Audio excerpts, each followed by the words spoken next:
Il ghiaccio per me è fantasia creativa, è il vedere una linea e ingegnarsi per salirla.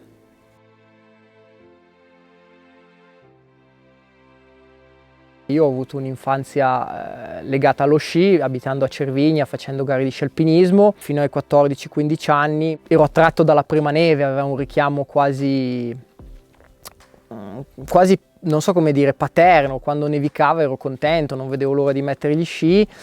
Negli ultimi 10 anni questa cosa è cambiata, sono più attratto dal vedere le linee che si formano e che si creano nelle montagne o nelle pareti, piuttosto che da vedere il panorama che si imbianca per sciare. Diciamo che il mio primo maestro della montagna è stato mio padre è comunque stato un alpinista più classico nell'ambiente del ghiaccio. La figura che sentivo più nominare, che vedevo, era indubbiamente Ezio Marlier. Lo zio sicuramente è stata una figura che mi ha ispirato. Probabilmente la montagna e il ghiaccio che ha vissuto la generazione di Ezio o la generazione di mio padre non la vedrò più.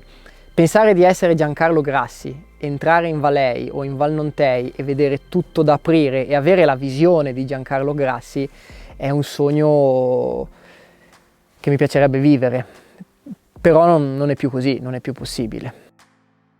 Il ghiaccio rispetto alla roccia è una cosa più effimera, è una cosa che un giorno c'è e un giorno poi non c'è più. Il ghiaccio ti dà anche quella sfida, ovvero quella di essere nel posto giusto al momento giusto e di cogliere l'attimo.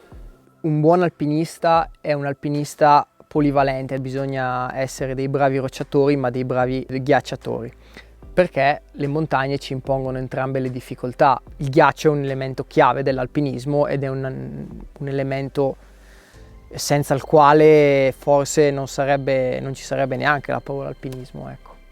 Ho avuto la fortuna di essere stato portato da mio papà in montagna molto giovane e quindi mi sono avvicinato prima alle pareti e alle montagne e poi alle cascate.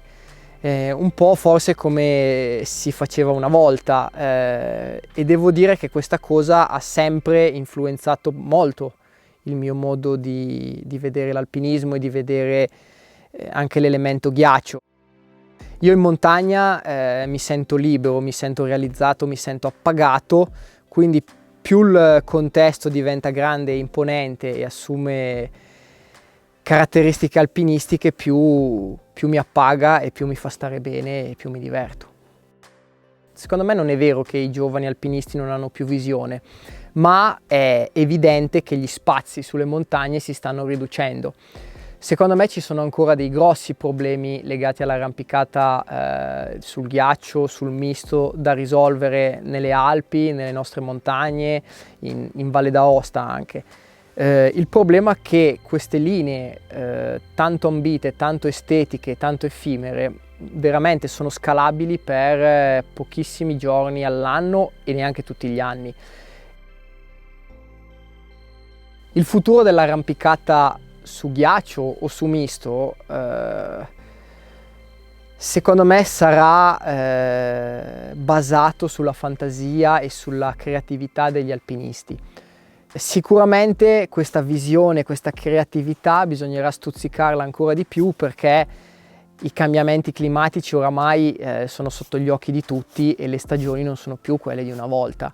Per portare avanti questa disciplina bisognerà sempre di più avere fantasia e occhio per vedere ciò che gli altri non hanno ancora visto.